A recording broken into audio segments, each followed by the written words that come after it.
সারাদিন কাজ শেষে যখন একটু রেস্ট নিলাম তারপরেই শুরু হয় আবার রান্না বান্না। আর যখন দেখবেন দিনের বেলা রান্না বান্নাটা শেষ করে নেবেন একটু কষ্ট করে, তখন কিন্তু সন্ধ্যাবেলা আর রান্না বান্নার ঝামেলা হয় না। আমি যেহেতু রান্না বান্না করিনি, তো সন্ধ্যাবেলা এই রান্না বান্না দিয়ে শুরু করলাম।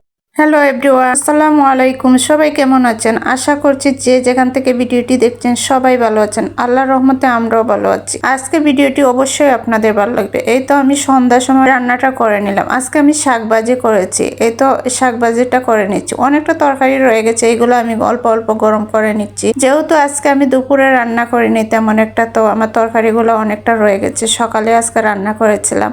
আর সংসারে আমরা মেয়েরা যত হিসাব করে চলবো তত দেখেন আমাদের সংসারটা সুন্দর মতো গোছালো মতো চলবে। আর যত অপচয় করবো তত যতই আপনি টাকা ইনকাম করেন না কেন আপনার সংসারটা চালাতে হিমশিম খাবেন। আমি সবসময় চাই আমার সাধ্যের ভিতরে যা কিছু আছে করার মতো। এরপরে দেখেন আমার শুটকিটা শুকিয়ে গেছে, আমি এখানে ভরে নিচ্ছি। এটা আমার হাতে শুটকি দেওয়া। এরপরে আমি ছোলাটা মুছে নিচ্ছি। এই যে বললাম না, আমি সবসময় চাই সাধ্যের ভিতরে যা আছে তাই নিয়ে শুকে থাকতে। আলহামদুলিল্লাহ শুকে আছি অনেকটাই। হয়তো আমার টাকা পয়সা বেশি নেই, কম আছে, কিন্তু আমার ঘরে শান্তি আছে। আমি সবসময় এটাই চাই যে একটা পরিকল্পনা করে চললে আসলে সংসারটা সুন্দর মতো চলে। যাই হোক, অনেকগুলা কথা বলে ফেললাম। এই তো আমি টেবিলটা মুছে নিচ্ছি। টেবিলটা মুছে আমি ঘরটা ঝাড়ু দিয়ে দিব। আগে আমি চিয়া সিডসটা ভিজিয়ে নিচ্ছি। আমি যেহেতু গোসল করে রাতের খাবারটা এটা খাবো, তো আমি আগে ভিজিয়ে নিচ্ছি। একটু ভিজিয়ে থাকলে অনেকটা ফুলে যাবে, তারপরে আমি এটা খাবো। আর প্রায় সময় আমি ঘরগুলা এরকম সন্ধ্যার পরে গুছিয়ে নেই, এরপর বাসনগুলো ধুয়ে রেখে দিই, তারপর আমি গোসলটা করে নিই। কারণ এগুলা করার পরে গোসল না করলে কিরকম লাগে, তো গোসলটা করাও হয়ে যাবে। আগে আমি ঘরগুলা ঝাড়ু দিয়ে নিই, তারপরে ঘরটা মুছে নেব।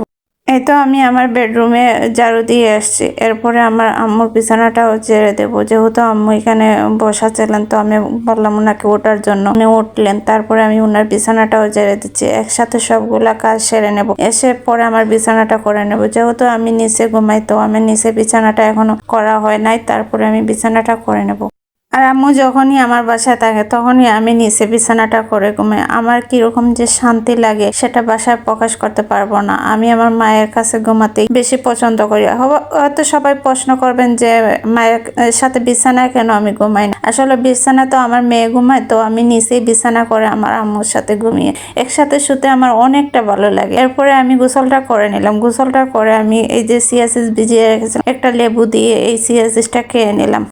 এরপরে দেখেন আমার শখের ঘরের অবস্থাটা কি হয়েছে। আমার একদম স্বপ্নের ঘরটা খালি হয়ে গেছে। আসলে এত কষ্ট করে যখন একটা জিনিস জোড়ানো হয়, তখন এইভাবে খালি হয়ে গেলে কিরকম কষ্ট যে লাগে সেটা আমি ছাড়া আর কেউ জানে না।